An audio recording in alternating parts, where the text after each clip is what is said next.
Robi. Jopuonjre ariyo ma joklas 8 nowito ngimagi e yawo matheta mantiere gweng' ma Bundoro e kar chung' od bura ma Gatundu Milambo County ma Kiambu. Russell Mihingo kod Peter Mwangangi mane gin jopuonjre e skul primar mar Kamju Premier Academy mantiere kar dak mag Githunguri noter bayo mondo gikwe wigi ne ikruok ne penj maduong' ma KCPE machakore wuok tich juma manyien. Sifros Okinda miyowa mathoth. Yawo matheta e aluora mar Bundoro mantiere kar chung' od bura ma Gatundu ma Milambo County ma Kiambu.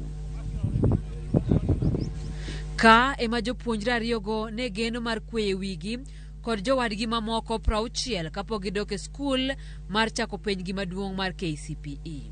Kara kamano koro nenore ni ne en kama ne gibiro mong'e sechegi mogik e piny kam. Masirani oweyo oganda mawuok e gweng'ni gi lit kod wuoro. Walifurahia na dakika ya kwenda nyumbani waliona kuingia kwa gari hakuna watoto wawili. Ndiye walianza kuulizana mtoto wa fulani nini.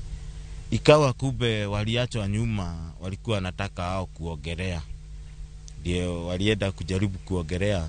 Vile waliingia kwa maji, waliwezwa na maji na wakatumbukia chini. Kaluwore kod OCPD ma Githunguri ma Milambo Alfred Nthiga, jopuonjrego Russell kod nyawadgi Peter Mwangangi ne nie kind jopuonjre 60 ma jo grade 6 kod klas 8 mag skul primar ma Kamju Premier Academy mane riko kel bayo e aluora mar yawono mantiere e bungu mar Kinari odiochieng' manyoro. Jopuonj nofwenyo ni jopuonjre ariyogo ne onge kindgi mana e kinde mane gine wuoth madok e sikul. They had done their rehearsals for Monday's exams, and they decided that they have to go for excursion. They carried 60 people in number, and unfortunately, the excursion turned sour. At 17:30 hours, 2 of the boys were drawn in Theta Dam. Chenro mar manyo ringre jopuonjrego nokawo thuolo malach kaluwore gi mudha mandiwa manokwako aluorano.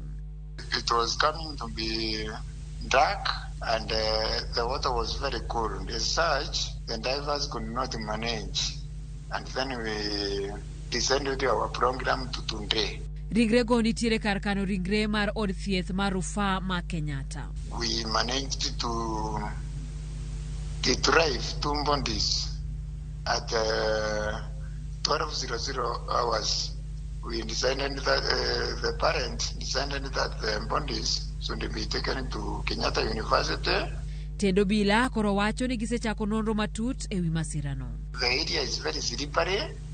I can advise, especially during this rainy season, the schools to be careful to choose where to take their children for such activities.